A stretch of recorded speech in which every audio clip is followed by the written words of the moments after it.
cheek. Was the primordial demoness also a man in the past? Klein almost raised his hand to his chin. He had once guessed that it was because of the existence of the evil goddess, the primordial demoness. That led to the assassin pathway having members of the opposite sex turn into a female after sequence 7. Who knew that Roselle's diary would indicate that the primordial demoness might have been a male in the beginning as well? This depicted two problems. First, the primordial demoness wasn't a naturally born deity, and they had only relied on potions to reach sequence 0. Second, the purely feminine changes in this pathway were inherent in its beyond the characteristics. Roselle had once speculated about the truth behind the law of beyond the characteristics conservation. He suspected that all beyond the characteristics originated from the original creator, so there's no increase, and that the total amount is conserved assuming that this is true. Does this mean that the creator who created everything is all-inclusive, masculinity, femininity, and gender-neutral all in one, and the demoness pathway is a representation of pure femininity? Of course, that ancient book might actually be fake. There's a lot of information in Roselle's diary entries today with thoughts flashing through his mind. Klein let the diary disappear in his hands. You can begin, he smiled and said to Justice, the Sun, and the others.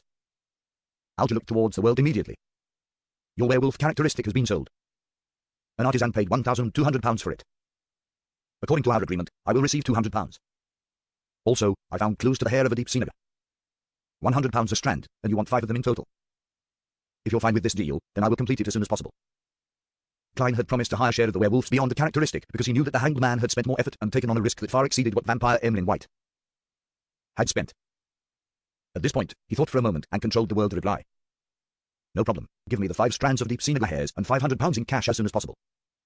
Now, only the human skinned shadow characteristic remains, and the amount of money I have has increased to £1,235, which isn't enough. If I don't want to wait for the machinery Habermeim's exploration of the Aemon family's mausoleum, I'd have to wait to receive another £500 to £1,000 before I can buy it immediately. When I see it, Klein subconsciously wondered what other items or knowledge he could use to exchange for money. Of course, this was on the premise that the target of these transactions was able to pay the remuneration in cash. Hearing this, Audrey raised her hand very slightly, and without hiding anything, she said, I'd like to purchase 3 ingredients.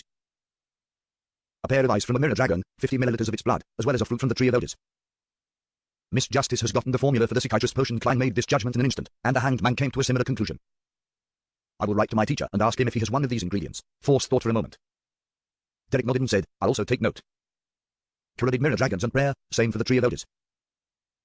In the City of Silver, there's also the beyond the characteristic left behind by a psychoanalyst. However, it's hard to make transactions for them, and it's easy to be suspected. Psychoanalyst was the ancient name of psychiatrist. When the conversation reached Klein's ears, he immediately manipulated the world and made the dummy hoarsely and gloomily say, I'll ask around in my circle. Oh right, continue helping me find the human skinned shadow characteristic. All right, Audrey confidently turned her head to face the person opposite her. Mr. Hanged Man, I'll also look out for the wind blessed potion formula you need. She had already joined the psychology alchemists and had a secret organization backing her. With them, many ingredients were no longer in short supply. She could obtain them as long as she paid the necessary price. Force repeated, I'll write to my teacher and ask. Upon seeing this development, Klein felt rather gratified. After a long period of hard work, the Tarot Club had finally developed 2 major channels, the psychology alchemists and the Abraham family. Many things would become simple. The world chuckled and said, your answers fill me with hope, but you must also take care to protect yourselves and proceed in a way that would avoid arousing suspicion as much as possible. Mr. World, you rarely talk so much. Audrey smiled in reply. I got a little too pleased and momentarily forgot the world's original character profile. Klein immediately remedied the situation and made the world chuckle and say, all of you have become sufficiently valuable.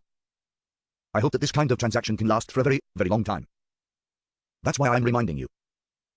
Thank you, Audrey gracefully expressed her gratitude. At that moment, Derek hesitated and said, I'll give it a try as well. I've recently completed several patrol missions, but there's nothing out of the ordinary. Very good, Klein said to himself, making the world shut his mouth. After a brief moment of silence, Alger looked thoughtfully at Miss Justice. I would like to know the details of the assassination of Duke Nagan. What kind of reward do you need? Why ask me? As someone close to the Church of the Lord of Storms, shouldn't you already know the full details of this case? Audrey was surprised for a moment, but then she understood the meaning of Mr. Hanged Man's words. He wants to ask about the organization or force that instigated the Desire Apostle, but he doesn't think it's right to ask the fool directly, thinking that it would be too sudden and invasive. So he took a roundabout way by asking me to open up the topic. Gently shifting the focus to the things he wants to know, he knows that I'm a noble lady and that I should pay attention to the assassination of Duke Nagan. So he's not worried that I won't answer him. Mr. Hanged Man is really experienced, Audrey said, with the corners of her mouth curling up slightly. No, there's no need for compensation. Isn't it the purpose of our Tarot Club to freely exchange common knowledge amongst each other regarding their respective regions? Only by doing so can our Tarot Club expand at a rapid pace. She thought to herself, quite possessively. Your words shame me. Alger was stunned for a moment before he pressed his hand to his chest and leaned forward a little. Klein, who was shrouded in the thick grey fog, inwardly laughed dryly. Audrey lightly pursed her lips, weighed her words, and said, the Desire Apostle used the unique situation to complete the assassination of Duke Nagan. By using his ability to trigger intense emotions and desires, and at the cost of serious injuries, he successfully broke out of the encirclement, entering the sewers. When the Nighthawks caught up to him, he was already dead. The hero bandit Dark Emperor was present. This gentleman didn't do it to silence him, but to target the organization that entrusted the assassination contract to the Desire Apostle. Which organization? Just as the hanged man was wondering to himself in puzzlement, the fool, who was sitting at the end of the table, silently praised Miss Justice and looked at her. He then gave her a reminder in passing, in the outside world, do not mention the name of the organization or write it down. Why? Audley blurted out in astonishment. Klein leaned back in his chair and replied in a gentle voice, any mention of it will be known. Any mention of it will be known. Audley subconsciously looked at Mr. Fool, only to feel that he seemed to be emphasizing something with his eyes hidden in the fog. Mr. Fool is implying that if it's not in his kingdom or through talking to him, mentioning or writing down the name of the Twilight Hermit Order would allow them to sense it via some means or item that should be what he means. What an extremely secretive and high level organization. To a certain extent, it's even more terrifying than the Church of the Seven Deities and Mr. Fool. Our tarot club is looking for them. Audrey instantly felt like she understood a lot of things. She straightened her back and said, as you command. Any mention of it will be known as secret organization whose name can't even be mentioned. A powerful organization that I don't know about at all. Is this the faction behind the Desire Apostle? Mr. Fool had sent his adorer to search for them. This high-level situation in the world really is more complicated than I thought. There are even more secrets that I have no way of knowing. Al just slightly nodded his head, feeling both shocked and agitated at the same time. At this moment, he had the urge to pay Mr. Fool for the name of the organization. However, after thinking about it carefully, he felt that there was no need for that. Although understanding the situation involving the higher-level entities would help him perfect his plans for the future and play an important role in certain situations, he, who was currently at the bottom of the mid-sequence levels, had no way of making contact with matters related to the mysterious organization. What he needed the most right now was the formula and ingredients for Wind Blessed, so he had to save up enough wealth for them. After succeeding my advancement, I could seek an opportunity to consult Mr. Fool. Alger made a note of this. Force was confused by what she heard. Things like the Desire Apostle and the organization in which any mention of it will be known were completely different from what she had read in the newspapers. There are indeed many secrets behind the assassination of a duke. It's a pity that the organization's name cannot be written down. Otherwise, I can use it as the villain of a future novel. It will definitely be a classic. I still owe 10 diary pages and haven't bought a Spirit Eater's stomach pouch. There's no need to spend the money in order to understand such high-end matters for the time being. Well, the secrecy and knowledge circulating in the Tarot Club are 10 times greater than Mr. A's gathering, or more. Force restrained her curiosity as a writer. As for Derek, he didn't know who Duke Megan was, so he didn't care who was behind the assassination. He sat silently and was reserved, as though he were in class. When the matter regarding the Twilight Hermit Order was over, Force looked around and probingly asked, Lady and gentlemen, do you have a way to solve the problem of accumulating too many beyond the characteristics of the same level? Alger looked at Force and returned with a question. You were forced to drink a second apprentice potion. Why did you figure it out so easily? It's as though you were there to see it. Force uncomfortably cleared her throat and said, yes, let's just pretend that's what happened. What solutions do you have? What do you need me to exchange for it?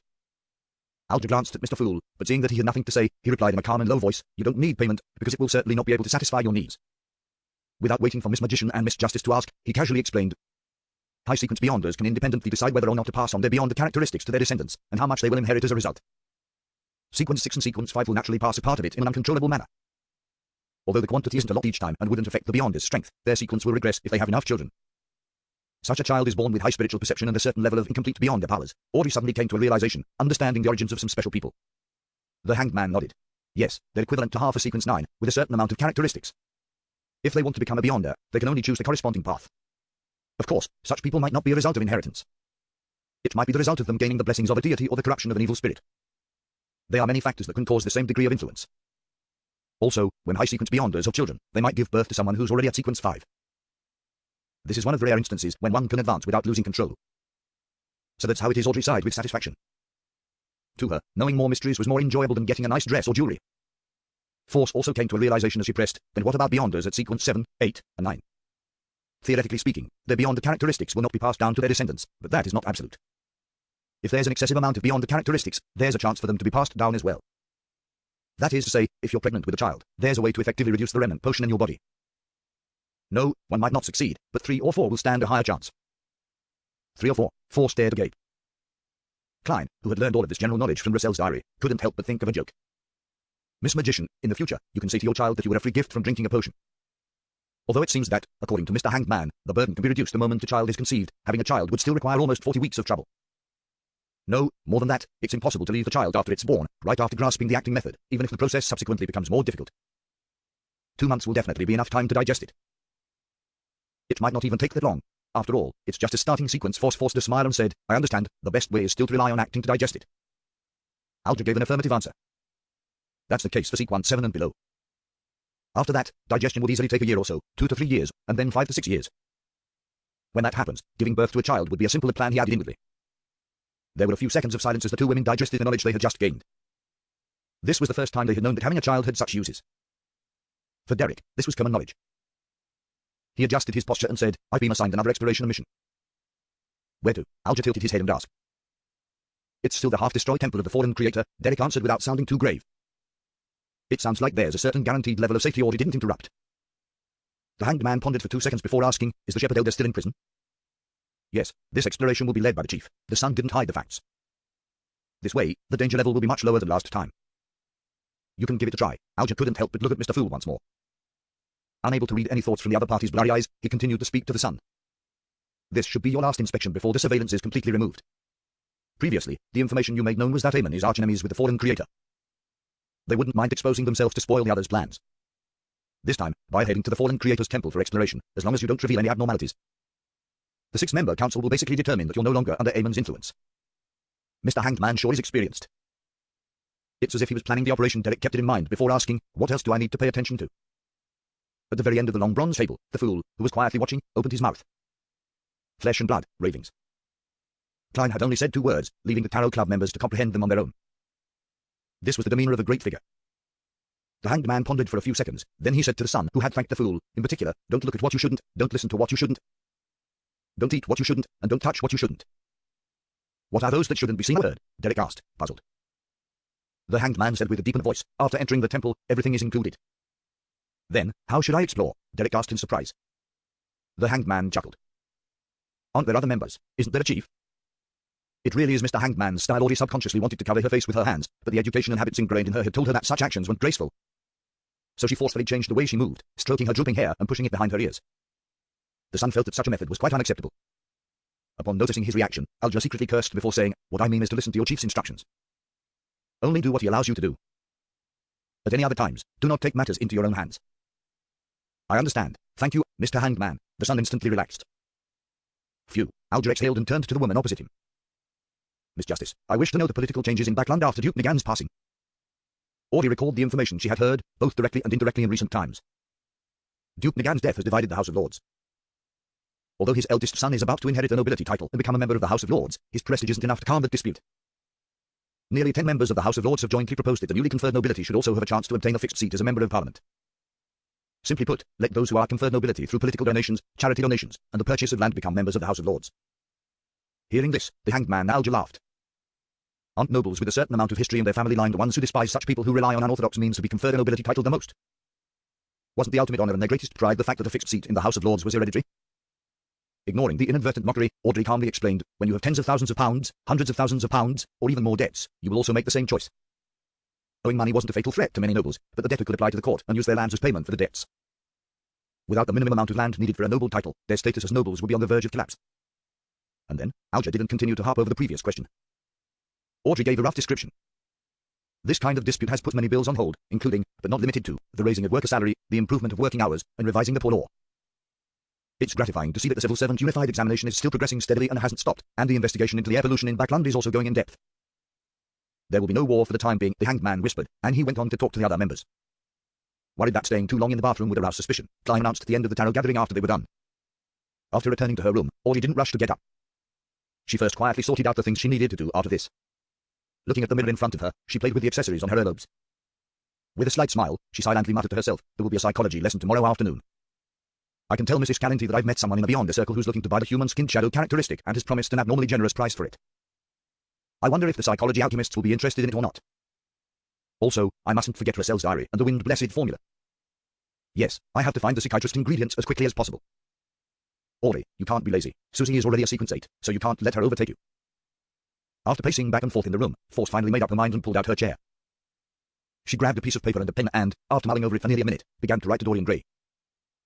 She described how she learned of someone who requested the characteristic of a human skin shadow and the wind blessed potion formula, as well as her curiosity over the Russell notebook. The capital of the Rorsted Archipelago, the city of generosity.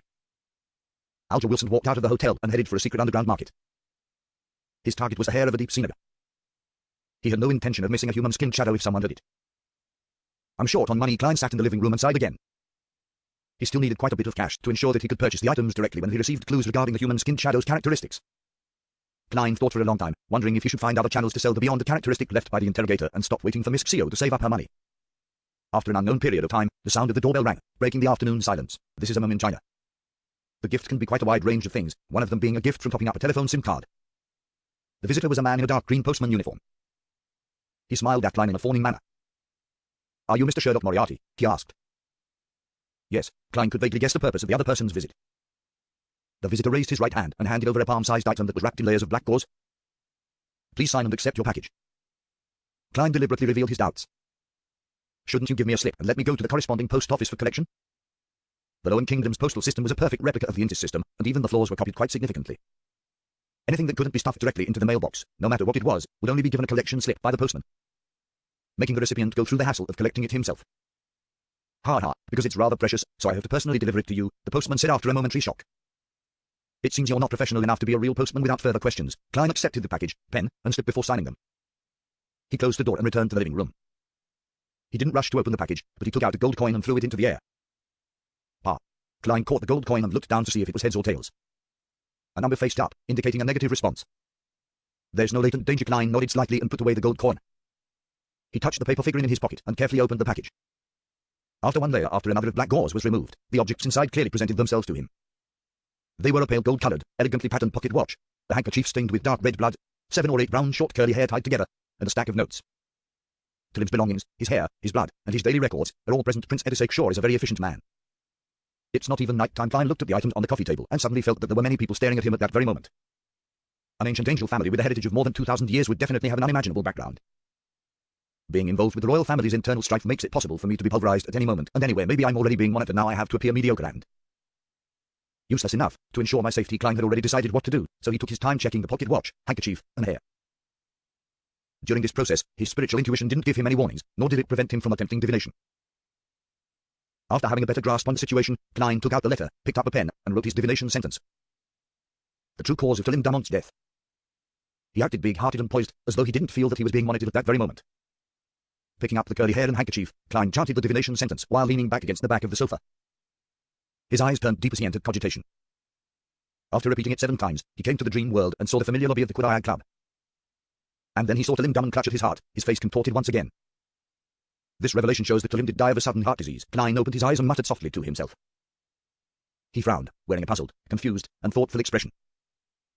He tried several different divination statements and received the same result. He got up and paced back and forth several times. He punched himself in the head, as though he was angry that he wasn't good enough to help his friend or find out who the culprit was. In the end, he dejectedly sat down and didn't move for a long time. In the dark room, he was like the silhouette of a stone statue. That should be enough. I can't go overboard if there's no one monitoring me, then I would have been fighting with the air just now. Klein shook his head in a self-deprecating manner, got up, and walked to the kitchen. After dinner, he seemed to perk up again before he read the stack of notes carefully, including what Lim had done and who he had met on the day and the days prior to his death.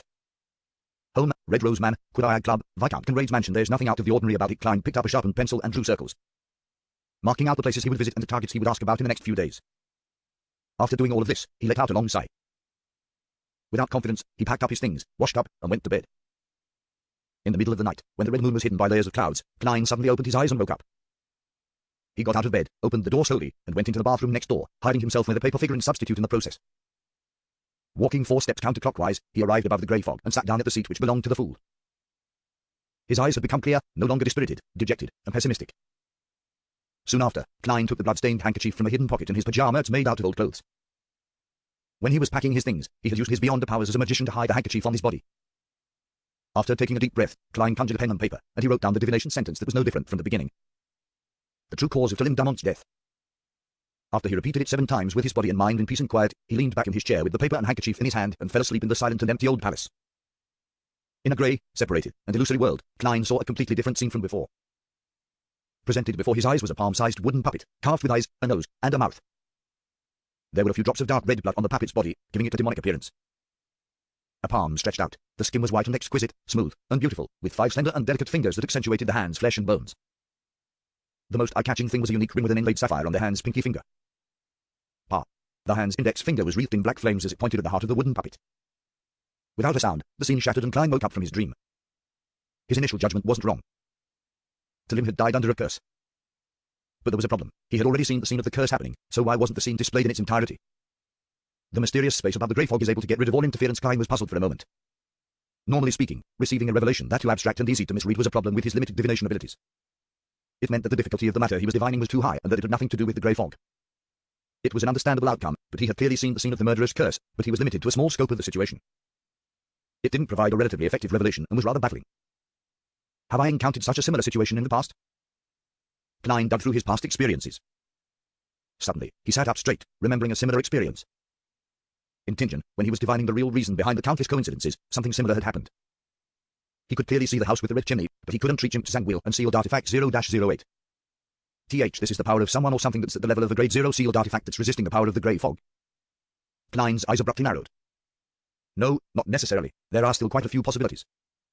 I have to confirm it again. He put in a lot of effort in order to calm down. As for the method used for confirming, it wasn't daunting for the experienced him. The method was simple, redoing the same divination again. If the revelation doesn't change, it means that things aren't so terrible, and if divination is no longer successful, then something around the target or the target is resisting the grey fog to some extent, like 0-08. Taking a deep breath, Klein calmly repeated the previous divination. The true cause of Talim Damont's death. He leaned back in his chair and chanted in a low voice, his eyes growing darker. In the dream, all he could see was a hazy, shattered grey fog. There were no more wooden puppets or fingers. Whoosh! Klein straightened his back, his expression abnormally grave. What did Talim get himself involved in? He frowned as he muttered to himself. There's no question as to what I shall do next. It's to be passive and perfunctory. I'll first lie to Prince Etisake before telling him that I'm incapable of figuring out the truth. Phew, this world is really scary. Just the slightest bit of carelessness would cause me to come into contact with something extremely terrifying. Klein sighed. Without daring to stay any longer, he quickly returned to the bathroom in the real world. Tuesday, 9 a.m. at the Crown Cemetery. Klein stood at the edge of the crowd, wearing a black shirt, black vest, and a black tweed coat whilst he was carrying some fresh flowers he bought for 12 soldi. He looked gravely at Talim Damont's coffin being carried over, had his soul put to rest, and was buried bit by bit into the earth. During this process, Talim's mother's eyes were red and swollen. She wanted to speak a few times, but she couldn't find her voice. His father's hair was grey, and his expression was haggard. He just stood there, trembling slightly. When the scene reflected in his eyes, Klein tilted his head back and closed his eyes. He waited until the mourners had left before he walked over, bent over, and placed the white flowers on top of the others. I'm sorry, he silently said inwardly. Standing up, he stepped aside and was about to leave when Klein noticed reporter Mike and Surgeon Aaron, closing in. What a pity. I never thought that Talim would actually sigh. Mike's expression was pained as he couldn't finish his sentence. Aaron, who was always cold, took off his glasses and wiped the corners of his eyes. He sighed and said, he's a warm-hearted guy. He shouldn't have ended up like this. Yes, he could have gotten rid of his grandfather's bad reputation, Klein echoed. Just then, he saw a female figure in a thick black dress with a veil covering her face walk up to Talim's grave. She, too, was also carrying a bouquet of white flowers. Klein looked away, not paying much attention, just keeping watch through the corner of his eye. The woman bent down to release the flower, revealing her left palm, which was covered by a black gauze glove. A blue gem faintly appeared on the pinky of her left palm. Klein's scalp tingled instantly. His entire body felt numb, a similar feeling that wasn't unfamiliar. The experienced Klein immediately used his clown powers to control his facial expression and the slight trembling of his body. Without rushing, he gently retracted his gaze, making the casual glance from before appear normal. Sigh, Talim was so young, he wasn't even married and has no children. Klein sighed as he went with the flow. He had said this because it gave him a plausible explanation for his subtle reaction towards the woman who had offered the flowers. He had turned sad having seen a woman who had some connection with Talim, associated her to marriage and family, and then finally how his friend had passed away at an early age. Yeah, actually, at his age, he should have been married 4 or 5 years ago. Unfortunately, the matter with his grandfather left him with an extremely strong psychological trauma. He had always rejected marriage, and only recently did he improve, reporter Mike sighed. At this moment, the seemingly normal Klein seemed to have a cluster of thorns stabbing at his back, slowly piercing into his skin and flesh, causing him to feel extremely tense. The girl in the black dress with the sapphire ring on her left hand pinky had straightened her body and calmly surveyed her surroundings. Afterward, she quietly left Talim's grave with 2 maids accompanying her. She silently walked further and further away from Talim's grave. Klein secretly heaved a sigh of relief. The feeling of his back being stabbed quickly turned into a cold sweat. Just who is she, and why did she come to the grave to offer flowers? Talim's lover? However, how could Talim, who had no wealth or status, have a relationship with a terrifying person who is involved with a grade 0 sealed artifact or bit of a demigod? This isn't a novel. Furthermore, she should be the one that used a curse to kill Talim. This matter runs deep. Klein listened quietly as Mike and Aaron recounted Talim's past. His thoughts quickly dispersed, feeling that the most puzzling thing about this matter was that Talim's death, an ordinary person who had no money, power, status, or strength, was actually involved with a grade 0 sealed artifact or a powerhouse of the same level. This was simply inconceivable. But this isn't an isolated case. There's another similar case that has happened around me. Klein suddenly thought of something and looked at the surgeon, Aaron. This ordinary person's home might very well be hiding a sequence one snake of Mercury. Following this train of thought, Klein recalled the nearly 5 months that he had spent here since he transmigrated. He was stunned to discover that he had unconsciously become involved with many demigods and terrifying sealed artifacts. The woman who had killed Talim, the Snake of Mercury, Widow Septine, the blasphemer Aemon, the mysterious woman at the Royal Museum, a high-sequence beyonder of the Rose School of Thought, 0-08, 1-42. In Zangwill, the mutated sun sacred emblem, the Antigonus family's notebook, Mr. Azai Eggers, who's suspected to be a descendant of death, Mr. Dorr. The Twilight Hermit order, each name flashed through Klein's mind, and every single one of them made him feel like drawing in a cold breath.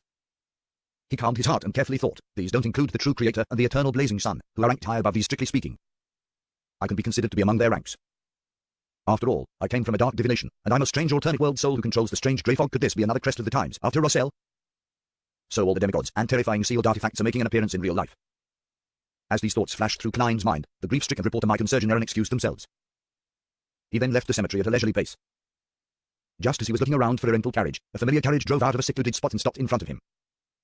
Although the coat of arms on the black carriage was skillfully concealed, Klein was still able to recognize it as Prince Edisake's carriage. Without a sound, the door of the carriage opened, and the old butler with his meticulously combed hair alighted. He politely made a gesture of invitation. His Highness is waiting for you. All right. Klein didn't feel guilty at all as he entered the spacious and warm carriage. Prince Edisake was dressed in a dark blue coat with a large collar and a golden ribbon across his chest, which made him look very abnormally noble. He rubbed the diamond brooch, and his long and narrow eyes showed hints of a sigh. I'm restricted even when participating in the funeral of a friend. I couldn't appear in person and could only watch from afar, sending someone to offer flowers for me. This is the royal family's lack of freedom. If Talim's grandfather hadn't lost his aristocratic title, then you wouldn't have to avoid anything. Klein abided by Prince Edisake's gesture and sat across from him. Edisake picked up a cup of blood red wine and said, "Sigh, I had originally planned to find an opportunity to help Talim's father recover his aristocratic title, but unfortunately." Instead of going deep into the subject, he asked, "Sherlock, did you receive the package?" Yes, Klein answered any questions he was asked, never giving any additional descriptions. Edisake nodded slightly. Any progress? I made several divinations using Talim's hair, blood, and belongings, but all of them led to the conclusion that he had died of a sudden heart disease. Klein used his emotionless, smooth narration to imply that my sequence isn't high enough, my standards are limited, although I'm good at divination, the other party is stronger. And I'm sure that I can't figure out the truth.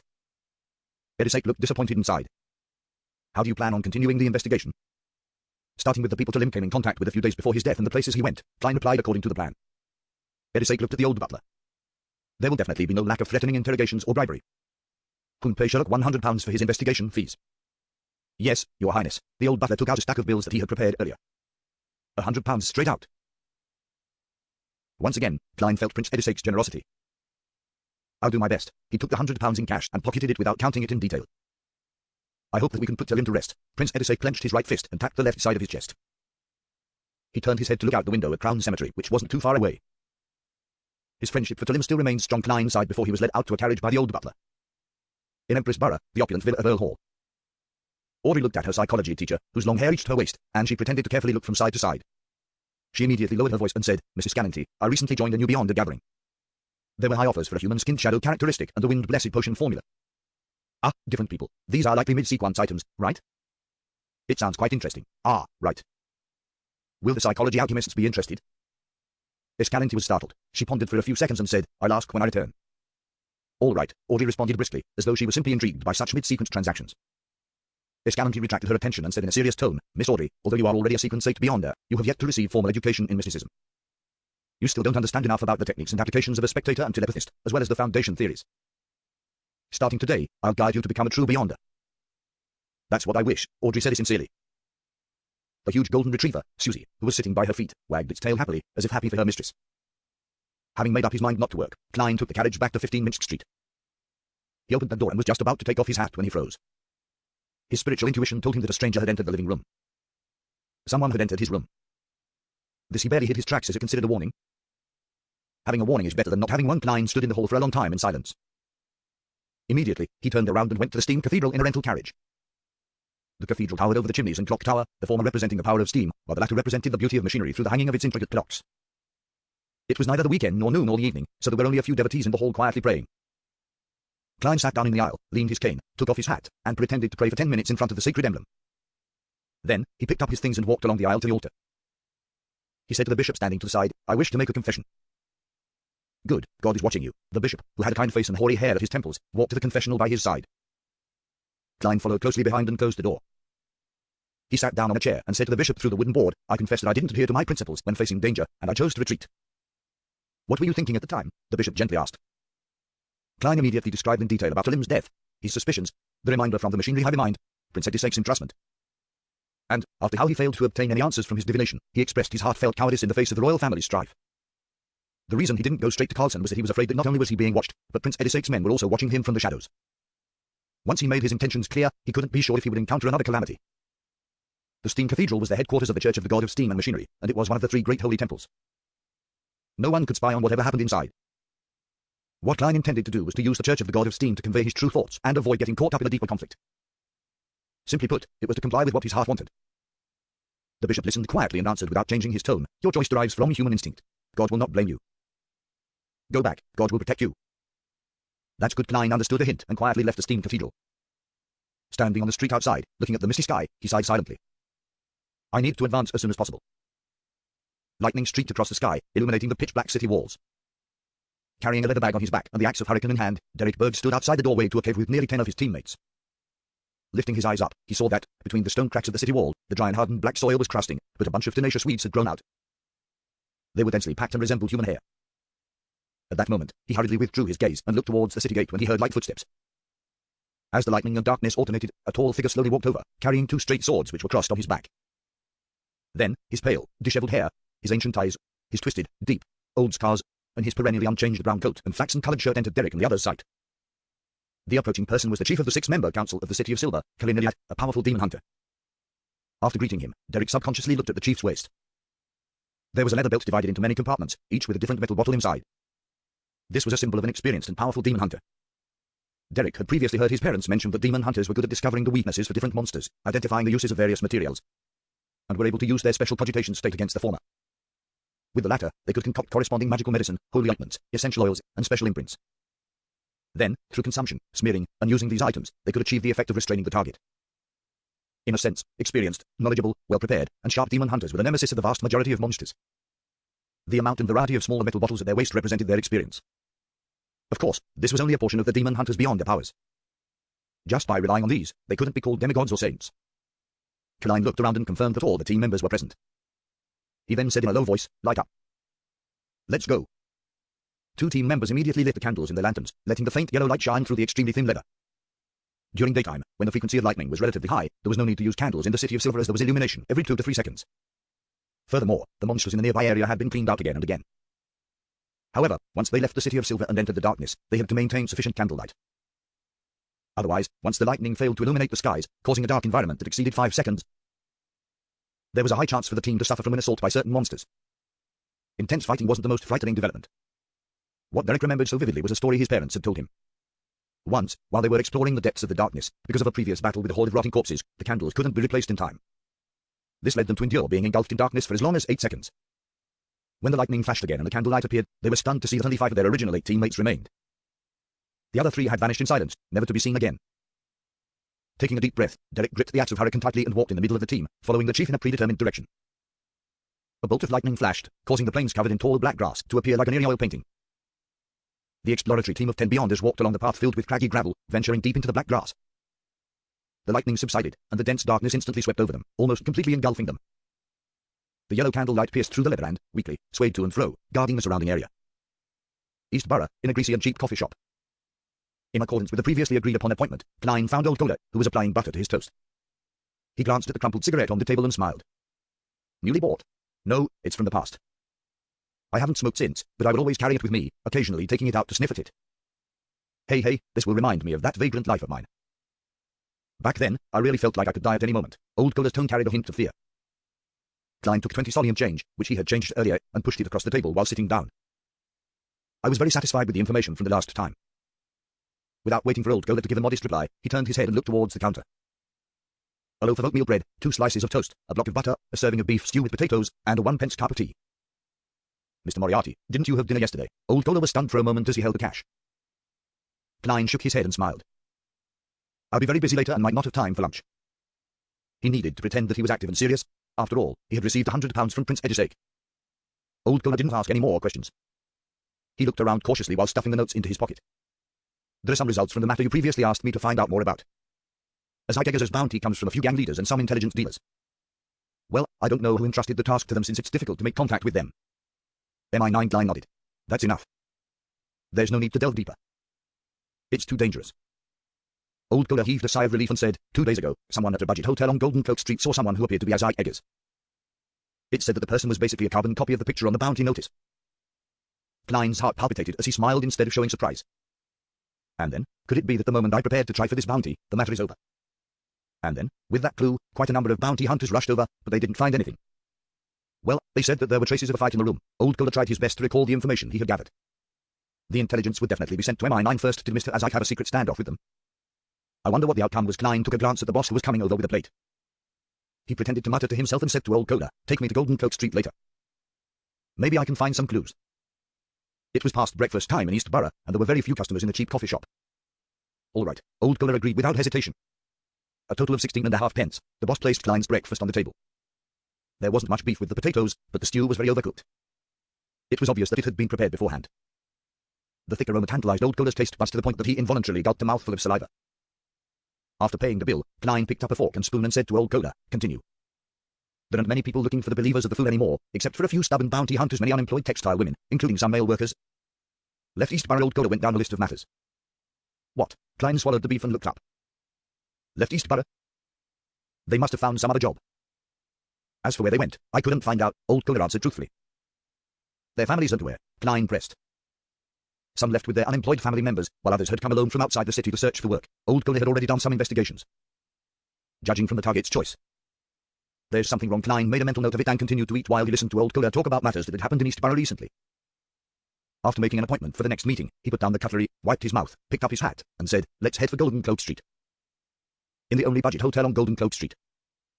After the boss accepted a 2-pence tip, he led Klein and old Kohler to the room which was suspected to be where his eggers used to live. There have been many bounty hunters visiting over this period of time. Here, it made me earn quite a bit, so I have maintained its original state. The hotel owner opened the door with his key and pointed inside. At first glance, Klein saw overturned chairs and rags scattered everywhere. There were no other signs of the fight. With his considerable spiritual perception, Klein cast his gaze under the bed. After staring for 2 seconds, he walked over and bent down to pat the bed. Dust flew into the air with a poof as a grey rat jumped out from under the bed. It looked normal, without any problems, but in Klein's spirit vision, its aura only had the colors, black and green. The rat turned a corner and climbed up the wall, exposing its belly to Klein's eyes. In that soft spot, its flesh was green with flowing pus. One could see that his internal organs had similarly rotted away. Klein thoughtfully looked back at old Kohler, who wasn't paying attention to the rat. Has the bounty for his eggers been withdrawn? No, old Kohler shook his head in confirmation. Klein examined it again, he then stepped out and said, "Let's go, there's no valuable clues." 15 Minsk Street. Klein, who had been busy all day, lay down on his bed and entered the dream world.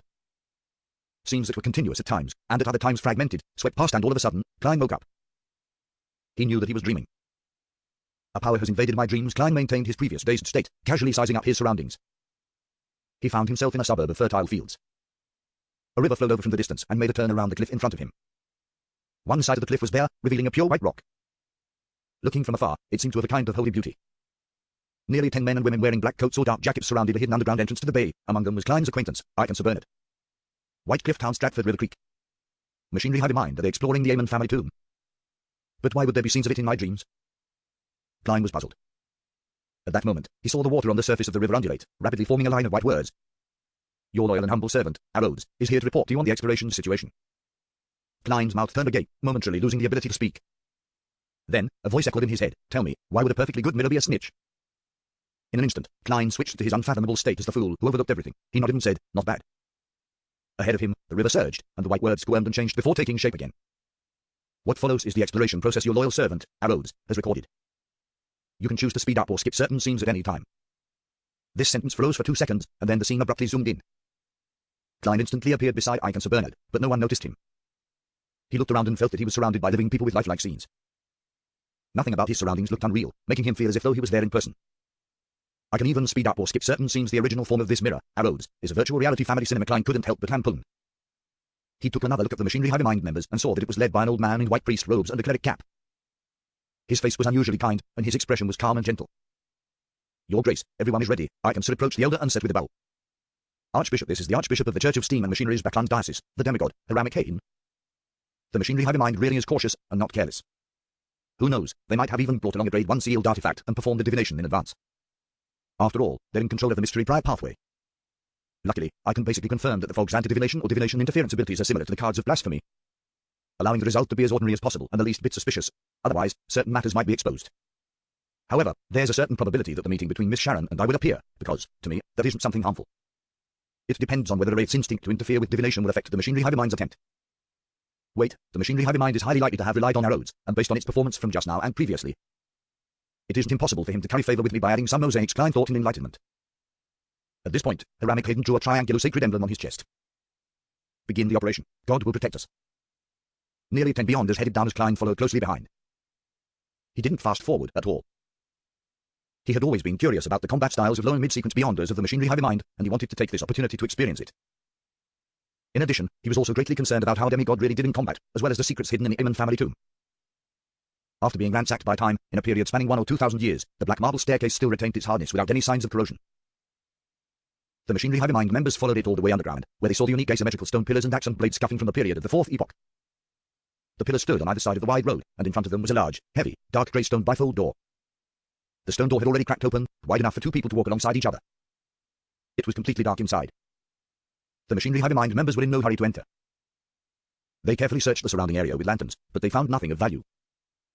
According to the plan, the first group will begin with a preliminary clean-up. With the Archbishop's approval, Iconsa pushed down his hat, compressing his fluffy hair. Clean up. By the side, Klein ruminated over the word. Amidst his puzzlement, the 2 strongest and burliest male Machinery Hive Mind team members each laid down a long black box on their backs and opened them up. Inside one long box was a sturdy, heavy, iron-black cannon-shaped object. Its surface was engraved with dense and arcane patterns. In the other box was a complex and exquisite firearm with a chain of pale golden bullets inserted into it. One of the 2 team members carried the cannon-shaped object and trudged to the open stone door. Another Machinery Hive Mind member picked up the peculiar gun, adjusted the bullet chain, and followed slightly behind. After the 2 of them glanced at each other, the cannon-shaped object on the former's shoulder rapidly lit up, outlining burning patterns and imprints before a loud salvo. Boom! A golden fireball, akin to a miniature sun, flew out from the cannon barrel and into the darkness. Boom! The ground trembled slightly, and intense light was emitted from the crack. The body of the Machinery Hive Mind member, who was holding on to the cannon barrel, clearly sank a little as his feet trembled. Boom! Boom! Boom! He repeatedly used the Beyonder weapon to launch one golden cannonball after another at different spots, causing the tomb to sway without a speck of dust falling. After he came to a stop, the team member with the peculiar gun stepped forward and pulled the trigger. Da, da, da, da, da. The sound of machine gun fire echoed as one pale golden bullet after another flew out, purifying the danger in the depths of the darkness. Isn't this the bombardment effect I've always wanted? Furthermore, they're using Beyonder expendables like purifying bullets and exorcism cannonballs. How extravagant. Is this the combat style of the Machinery Hive Mind? Kleins stared with his eyes wide open and his mouth slightly agape. After the series of savage bombardments, Iconsa raised his voice above the rumbling echoes and said, Group 2, do the follow-up clean-up. There's more. Klein felt a little numb from what was happening. The second group was also made up of 2 team members who used scrolls made of different kinds of leather. They chanted simplified incantations, activated the scrolls, and tossed them inside. The construct behind the stone door was suddenly shrouded by gentle and pure light. Droplets of golden holy rain pattered down, cleansing everything in the area. Klein looked at this scene and suddenly found it somewhat ridiculous. Wait, aren't you guys here to engage in archaeological studies? Aren't you professional archaeologists? Aren't you afraid that the tomb would collapse from using such clean-up methods? While these thoughts flashed through his mind, the second team was done, and they shouted that Iconsa, Deacon, as expected, the construct's structural integrity hasn't been destroyed. They were clearly prepared. All right, continue forward, Iconsa gave the order. Klein walked in the middle, through the stone door, and saw piles of dirt and debris on the ground. It was impossible to tell what kind of monsters had once been active here, and no one could guess the functions of the mechanisms that had been set up here. After these cleaning up procedures, as long as one didn't dodge in advance, no Beyonder below that of high-sequence Beyonders would be able to withstand it. Klein once again gained a deeper understanding of what the aesthetic of violence was like and what it meant to be. Simple, direct, and unreasonable. In what followed, the previous scenes were repeated over and over again. The Machinery Hive Mind team members smoothly approached, exploring one area after another, occasionally harvesting some Beyonder characteristics that were beginning to gather. There are no murals. Seeing the main tomb chamber in sight, the Archbishop of the Church of the God of Steam, Hiramik Hayden, stopped and muttered to himself in puzzlement. Klein, who was considered half a historian, was equally puzzled. Generally speaking, a noble family member's grave would more or less express their position and honor when they were alive. And when a grave became a tomb, or even a mausoleum, it was very common for a mural to be used to describe its master's life when it possessed enough space. In even older and more obscure eras, this wasn't rare, and it was even the most common method. The first thing humans learned was drawings, not writing. Thus, it really was a little strange that there were no similar murals in the tomb of a fourth epoch noble family. Upon hearing the Archbishop's question, Iconsa immediately ordered the men to spread out in groups of 2 to search the vicinity for relevant traces of murals. Watching from the sidelines, Klein couldn't help but want to fast forward a little to immediately see the outcome. At that moment, he noticed that the 2 Machinery Hive Mind members in the left corner had suddenly turned into 3. One of them looked identical to Iconsa Bernard, his fluffy hair dropping his hat high. This Klein was first stunned before he made a guess. The moment he had the thought, Iconsa walked over to the team member closest to him. Any discoveries? He cleared his throat and lowered his voice. The team member turned around warily, but immediately relaxed when he saw that it was Deacon Iconsa. No, before he could finish his sentence, the Iconsa in front of him suddenly turned into a piece of human skin and enveloped his body. The pale human skin tightly wrapped around him, and his face began to form the outline of his facial features. During this process, there were no additional sounds, nor were there any abnormal movements that were triggered. All of a sudden, the human skin began to emit rays of light, just like the rising of the sun. The human skin immediately turned translucent and quickly soared into the air as if it was being burned. A black whip immediately lashed out, striking its body, causing its movements to clearly slow down. In such a battle, slowness was an original sin, one beyond a weapon after another, burning scrolls, and pale golden bullets were released towards the human skin. After a brilliant burst of light, countless ashes fell from the sky. All of them coruscated faint light and slowly struggled to gather together. It really is a human-skinned shadow. Klein turned his attention to the machinery hive mind members who had just been attacked. The man pulled at his collar and pulled out a protective charm. There were many symbols and magic labels related to the sun on it. Thankfully, the Archbishop got us to wear these things. He held the lantern and sincerely praised. It was only then that Klein realized that his brooch had the quality of the night, his ring had the intensity of the storm, and his belt exuded the sense of physical strength. Although they aren't all mystical items, most of them are in the category of charms and beyond weapons. Even if their effects will quickly decline, they're still worth a lot. If you want an artisan or a rich beyonder, there's no way to gather that much is this the combat style of the machinery hive mind. Burning money. Klein felt a sudden setback, and it took him a long time to recover. At that moment, the human-skinned shadow characteristic gathered and took form. It was like a huge diamond with countless sides reflecting light, and each side reflected a different face. The faces were densely packed, layered, and left one dizzy. I'm just short of it. Klein was overjoyed. After the machinery hive mind handled the spoils, they continued to search for the murals, but they didn't find any traces of them. They had no choice but to gather again and head for the passageway that led to the main tomb. After another series of bombardments, the passage into the main tomb was revealed to the members of the machinery hive mind. The ground was littered with debris. The diamond-shaped beyond characteristic that reflected a human face lay silently at the bottom of the right wall, glowing with the light of two other objects. The entire tunnel, including the two walls that lined the sides and a stone ceiling, was filled with potholes. However, one thing remained undamaged. It was a frame that was hung up ahead about 7 meters away. It was brown in color, and the wood grain was obvious, but only the side of the frame was revealed. Without anyone mentioning anything, all the beyonders present could tell that it was strange. At this moment, the Archbishop of the Church of Steam and Machinery, Hiramik Hayden, stepped forward and said in a gentle voice, "This is likely to be the spectre portrait frame that belongs to the Amon family according to the records. As long as one walks into its range and is illuminated by it, their spirit body will instantly be separated from their flesh and blood, turning into a portrait and be forever sealed inside. In this state, even if the portrait is replaced, there is no way of rescuing the person without the corresponding methods. If the duration of being sealed is too long, the body will already be dead. Then, even if one grasps the correct method to remove the seal, the spirit will quickly dissipate." As he spoke, Hiramik moved forward, step by step, closing in on the strange frame. Klein was a bit worried, not daring to watch the demigod fight against the sealed artifact, but he quickly realized that he was just watching a scene provided by the magic mirror, Arrows. What was there to be afraid of? This is very normal. It's just like watching a horror movie or playing a dark game. Klein calmed himself as he quickened his pace and caught up with Hiramik Hayden. The demigod Archbishop quickly reached the confines of where the mystical item that needed to be sealed was.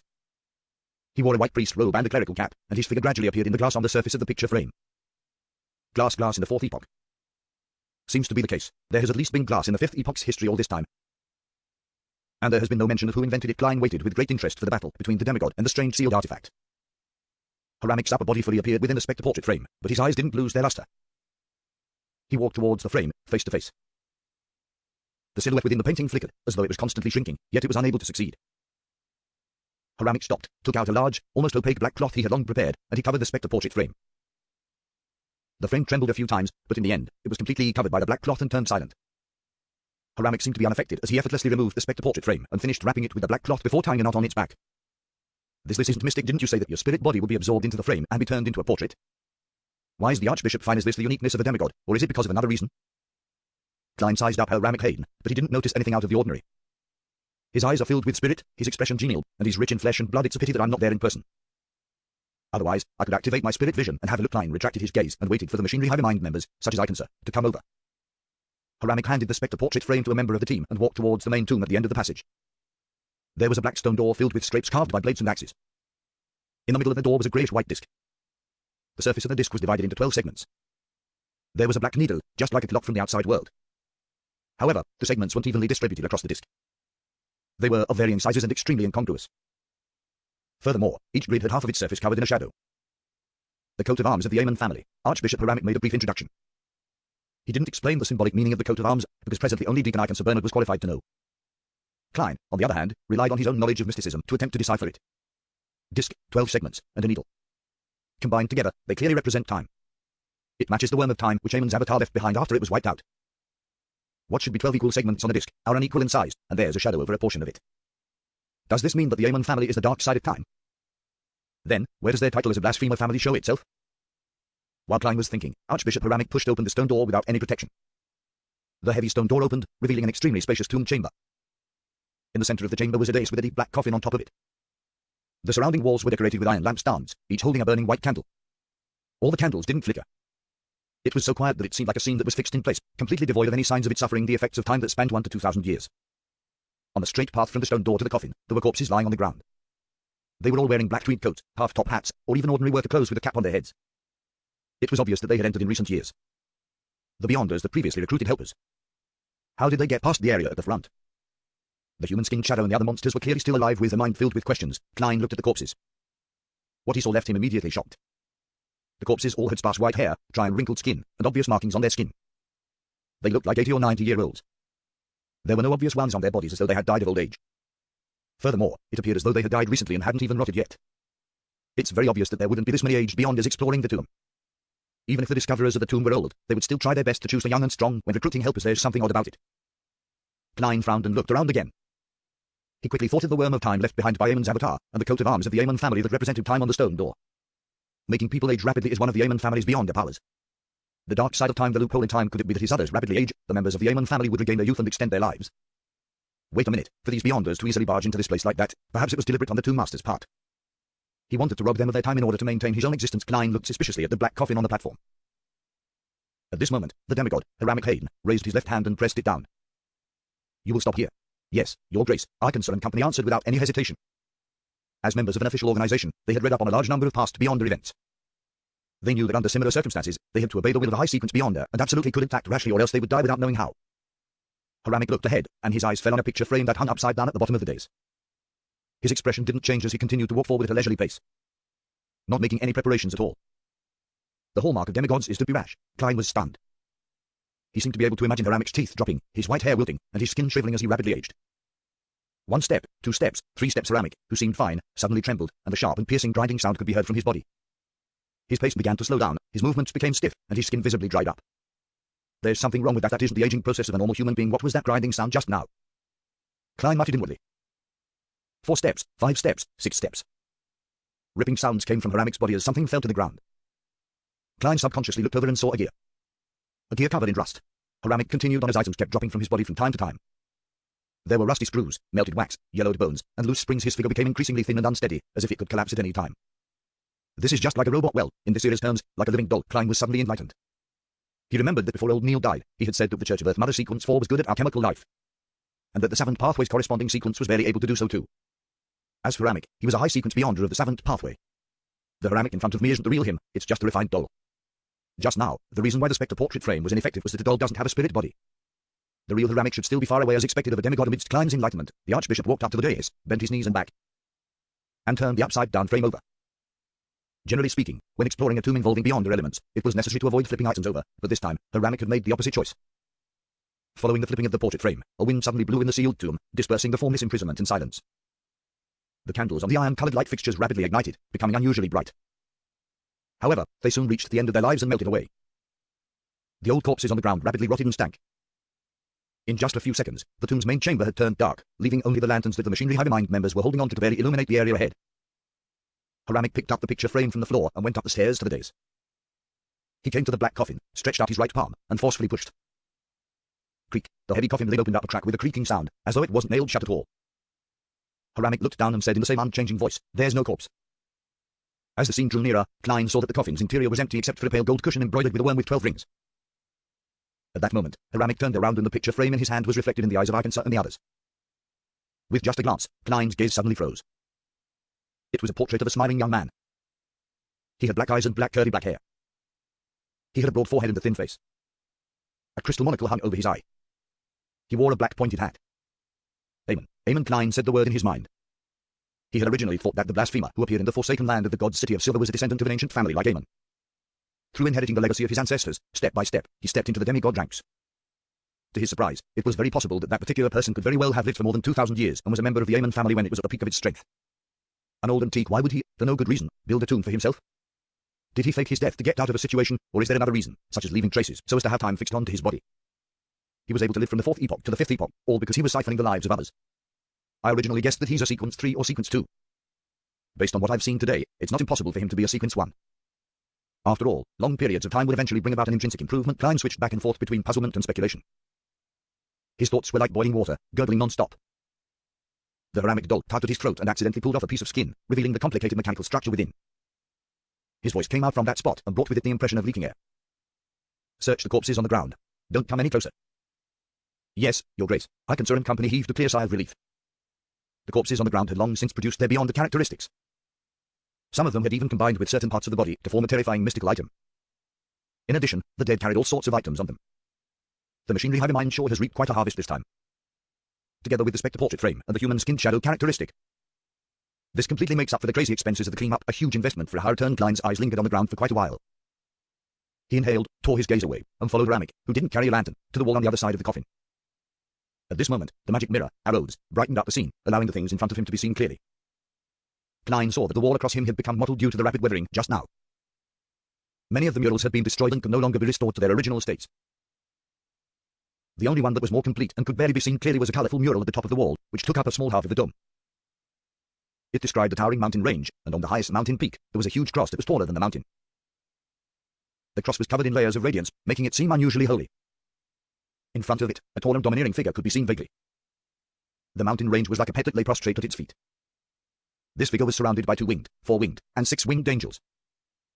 They were holding bugles, playing harps, or playing flutes, looking pious and sprightly. At the foot of the mountain range, 2 12-winged angels were humbly walking towards the mountain top, each holding a baby in their arms. The baby on the left had curly black hair, and the baby on the right had pale blonde hair. One of their eyes was black, the other golden. Elsewhere in the mountain range, there was a vague depiction of a giant with chains at its legs and a dragon that had its legs bound and never be able to land.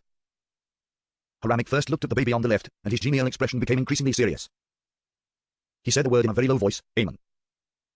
Then, he turned to look at the baby on the right, and after a few seconds of silence, he said another name, Adam. Amen. Adam. As Klein repeated the names, he felt that the fog that hung over the history of the 4th epoch and the 3rd epoch was growing thicker. He combined all the information he had learned and quickly made a guess. On the mountain top, the figure in front of the glowing cross is surrounded by angels, with giants and dragons submitting to it. It's definitely a real god. That's at sequence 0. Another being who likes to partially use the cross as a symbol is the true creator. It said that Amen is the descendant of an ancient sun god. But the one at the top of the mountain doesn't seem like a pure sun god. Could it be that he is the Lord that created everything, the omnipotent and omniscient God that the City of Silver believes in? This is in accordance with the legends of the City of Silver. The awakening of the creator who stripped the king of giants and the dragon of imagination and other ancient gods of their authorities. The so-called ancient sun god is actually the Lord that created everything as spoken about in the City of Silver. He may be in charge of the domains such as sun and time. In addition, the authorities of the giant king, Ormir, and the dragon of imagination, Anguelt, has likely returned to him. This can no longer be completely contained within sequence 0. So, the original Amen was the descendant of the City of Silver's Lord that created everything, the omnipotent and omniscient God, who inherited the beyond the characteristics of the time domain. This seems to slightly explain why he remained silent in the City of Silver's dungeon for decades. Apart from him, there's also another descendant of the Lord that created everything, the omnipotent and omniscient God, named Adam. What did Adam inherit in the beginning? Does he still have a descendant alive, and if so, where would he be? What's the relationship between the true creator and that person? Is it simply an imitation by using the creator's title and the symbol of the cross? Or is there some deeper connection between the two? Klein didn't let his doubts show too much. After all, the magic mirror, arrows, could be sizing him up. Haramic stared at the mural for a while, then he suddenly took a few steps forward and pressed his extended palms against the wall. Without a sound, the majestic mural disintegrated, turning into pieces of stone fragments that landed on the ground. Even the color quickly evaporated, disappearing without a trace. The Church of the God of Steam and Machinery is consciously concealing the history of the 3rd and 4th epochs, and the other churches the same. Klein frowned and followed the Haramic dolt to the other side. After making a half circle, they discovered another thing. A stone door, which only had an outline, loomed in the corner. At this moment, the Haramic doll's joints were constantly creaking, but this didn't stop him from quickly approaching the stone door and reaching out with his right hand to attempt to push. Above the stone door, there was a sudden burst of aqueous light that condensed into a scene that looked so real that it seemed possible to directly touch it. Dark blue waves were surging forward, and there was a dense black mist that looked like liquid. A craggy mountain protruded from the mist, continuously flowing with viscous liquids. Behind this mountain, the black mist seemed endless, with no end in sight. There was also no limit to its depth. The deeper one looked, the more placid it felt. It was as if once something fell in, it would fall forever. What is this place? Klein's expression didn't change as he muttered inwardly. Haramic retracted his palms and watched as the scene gradually faded until it disappeared. He leaned his head back and sighed to himself while feeling perplexed. The abyss. Abyss. That's the source of all corruption. It's said that it's an abyss that can even corrupt a true god. Klein was amazed, but as a former clown, he regulated his expression and limbs to appear unperturbed. He immediately thought of something. Russell, who was exploring the fog sea, had once deviated from his path, leaving behind a puzzling sentence, I saw the abyss. As Klein pondered about the layers of waves that were surging towards the black fog, he made a conjecture. There's an entrance to the abyss somewhere in the fog sea. Immediately after, he looked towards the stone door. He suspected that Aemon, who lurked around the City of Silver, had employed a certain ritual. After finishing the tomb, he didn't depart from it normally. Instead, he used a special tunnel to head for the abyss. Thus, in the eyes of most people, he was already dead. As for whether the City of Silver or the Forsaken Land of the Gods was located somewhere in the abyss, Klein couldn't be sure. After all, the history of this tomb was at least 1500 years old, so Eamon had plenty of time to use the abyss to go somewhere else. Would he still occasionally come back to siphon off time?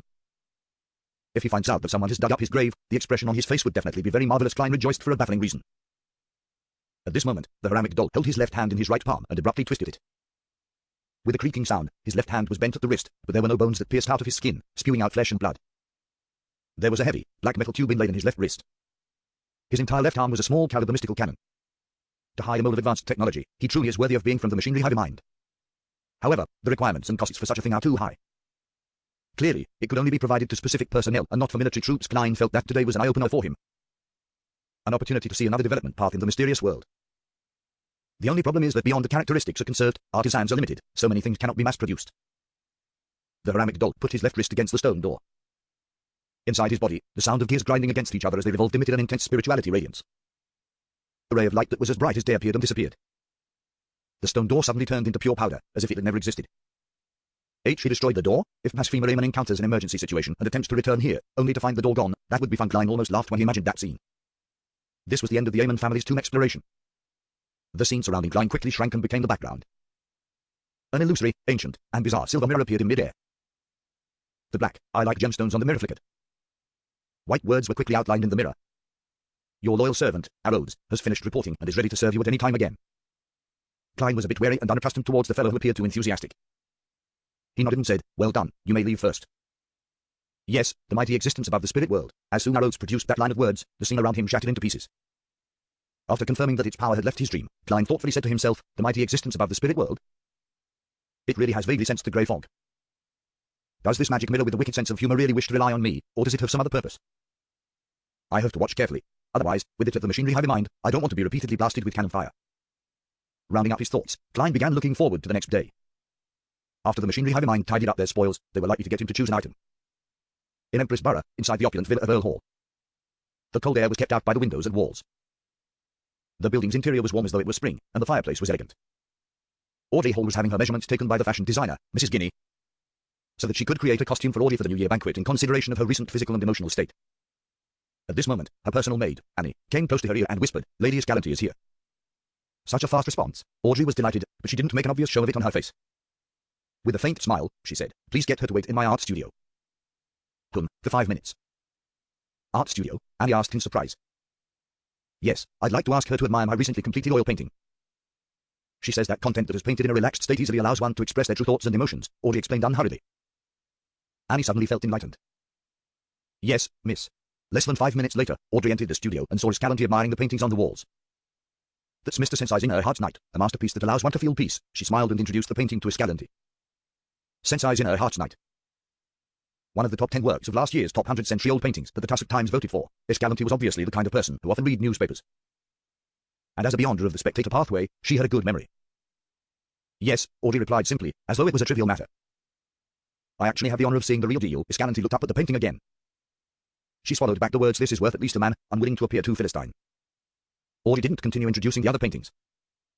She found a reason to send Annie away and motioned to Susie to stand guard outside the door. Susie read her hint without any hindrance, wagged her tail, and scampered out.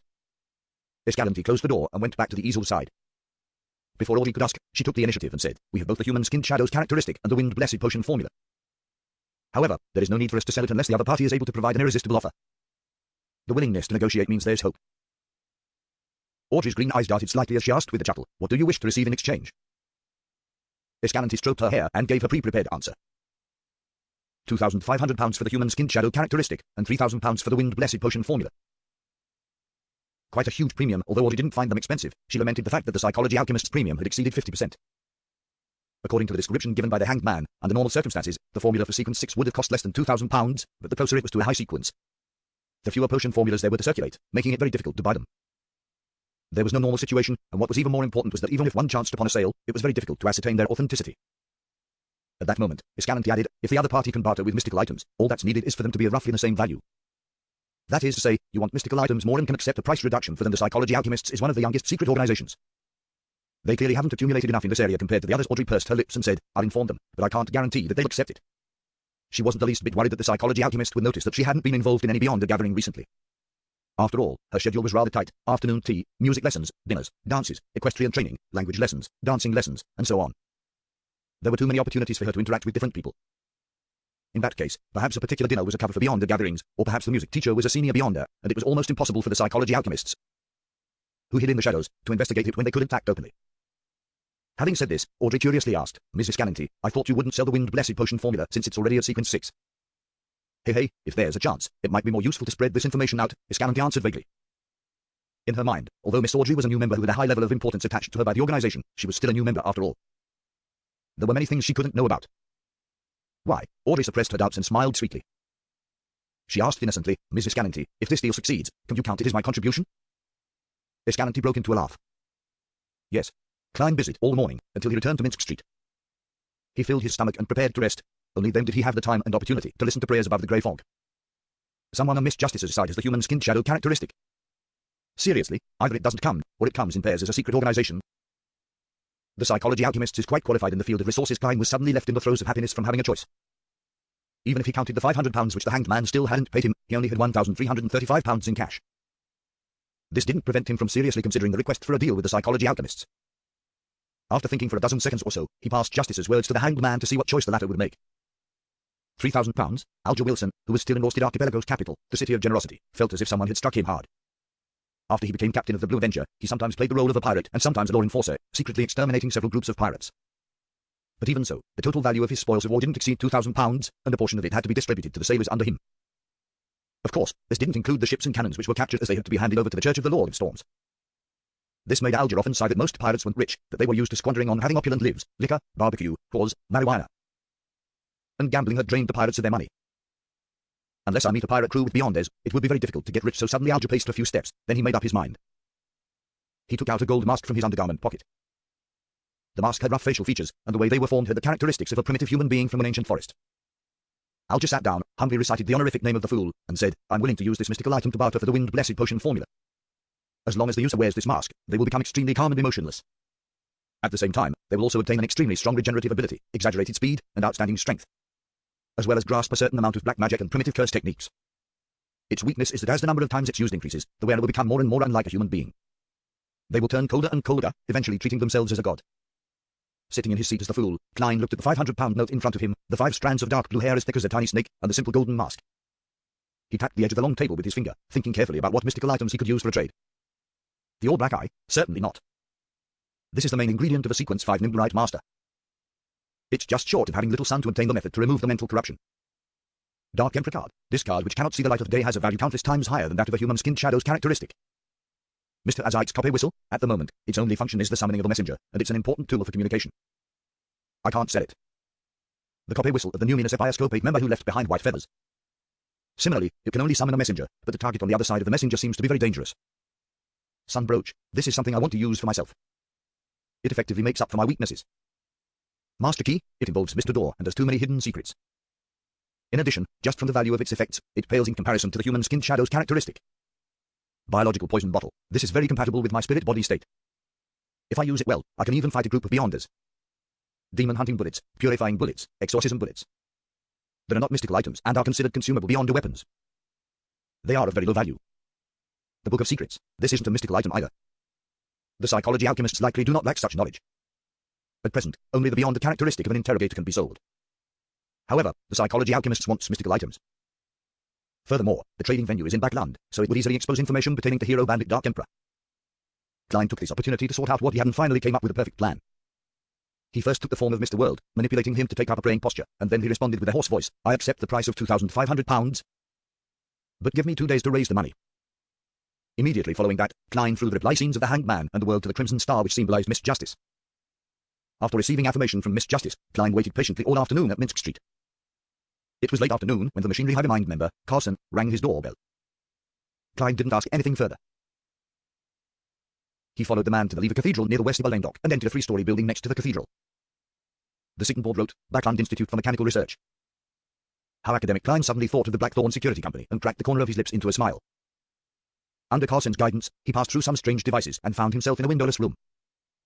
On the long table in the room, there were many items emitting strong spirituality, including the human skinned shadow characteristic and the spectre portrait frame, which was covered in black cloth. However, there were no characteristics left behind by the dead Beyonders. Obviously, the higher-ups of the machinery hive mind don't want me to know about the law of indestructibility and conservation. Klein wasn't the least bit surprised. You can choose one. The hapless icons pointed at the long table. Klein scrutinized the items several times before sighing. There's nothing I want. If I were to convert it into gold, how much would I get?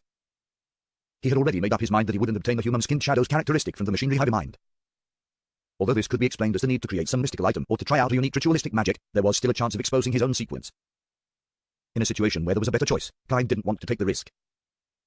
Thus, he intended to take only money.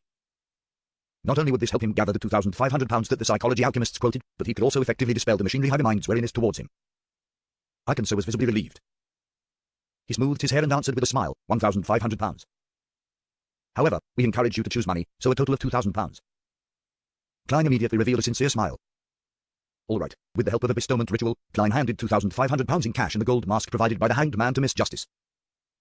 And he used the image of the world to urge her to close the deal as soon as possible.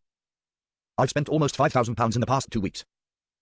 If I didn't leave Timjan, this amount of money is enough for me to maintain a lifestyle just like my landlady's family. A dull ruins one's life. Consuming potions bankrupts you for 3 generations. Klein looked at the vast fog in the ancient palace, which had returned to silence. He was a little upset, as though he had lost something important.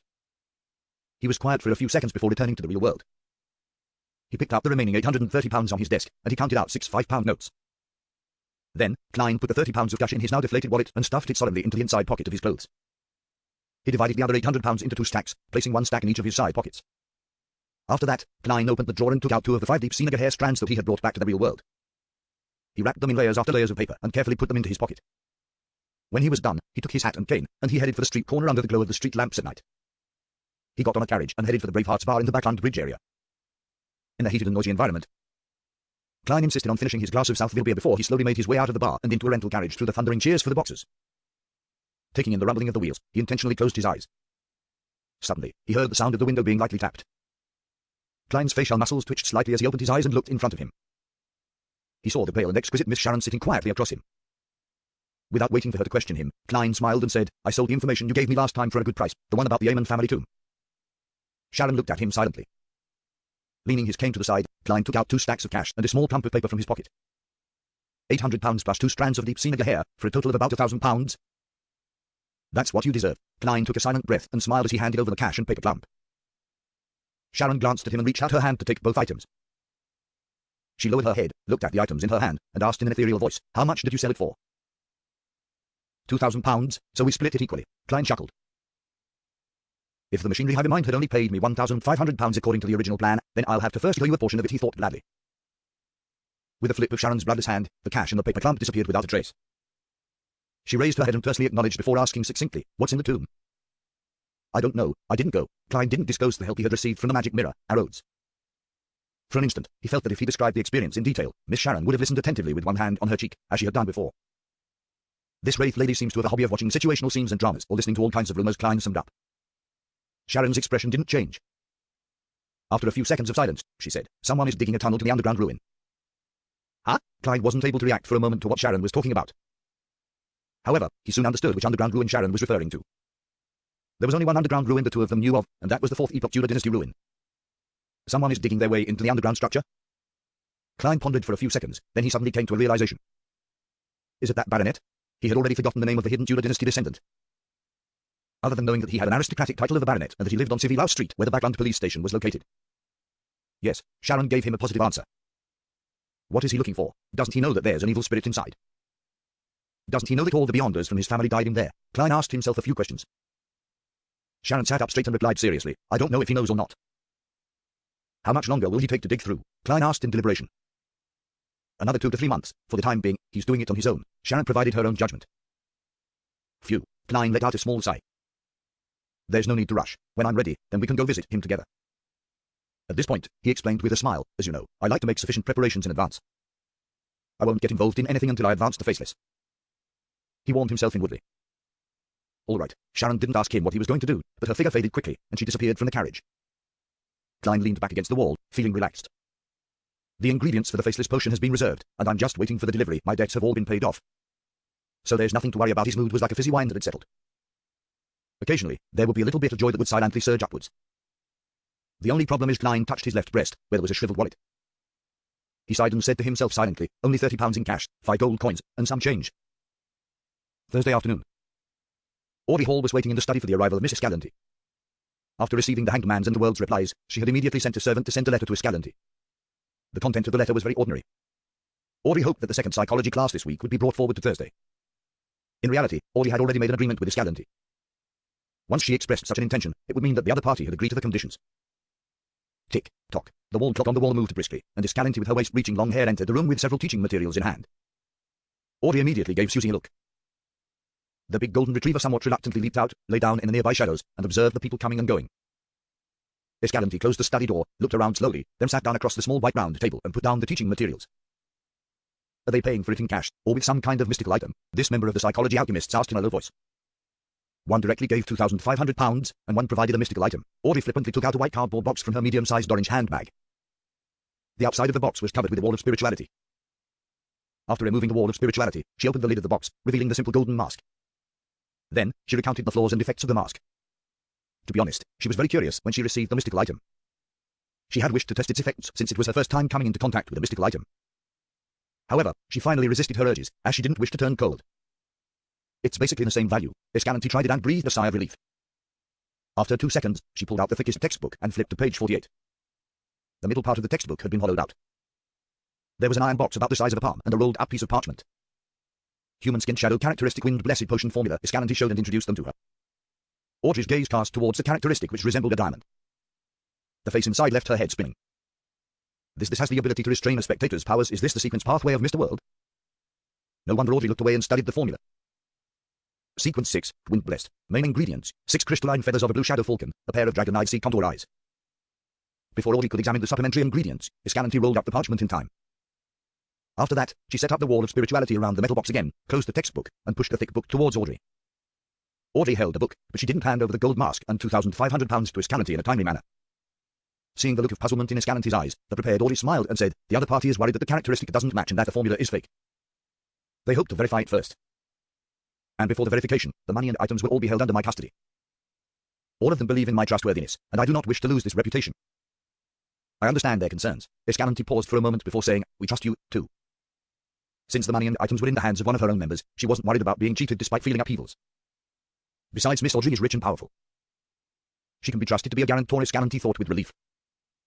In the ancient palace above the fog, Klein held a spirit pendulum in hand, divining the authenticity of the wind blessed potion formula. He didn't wish to inadvertently lose the most experienced and powerful member of the Tarot Club, Mr. Hanged Man. When he opened his eyes and saw the topaz pendant turning clockwise, Klein heaved a sigh of relief and sent his thoughts to the crimson star that symbolized the Hanged Man. City of Generosity. Alger first saw the endless grey fog before hearing Mr. Fool's low but distant voice. Miss Justice has completed the deal. An illusory piece of parchment appeared in front of Alger. On it was the wind blessed potion formula. With the potion going through Mr. Fool's hands, he had no qualms about the authenticity of the formula. He bowed his head respectfully and thanked him. When the illusion dissipated, he immediately found a pen and paper to jot down the potion formula. Then, he paced back and forth in excitement, muttering to himself, Blue Shadow Falcon, the primitive island has it. After finishing a matter regarding the Hanged Man, Klein finally had the time to check his human-skinned shadow characteristic. After confirming its authenticity, he relaxed and leaned back in his chair, exhaling happily. Finally, after 3 seconds, Klein suddenly sat up, and he decided that there was no time to lose. Tonight, he would concoct the faceless potion. This is a meme in Chinese, where the dull and consuming potions change depending on the joke.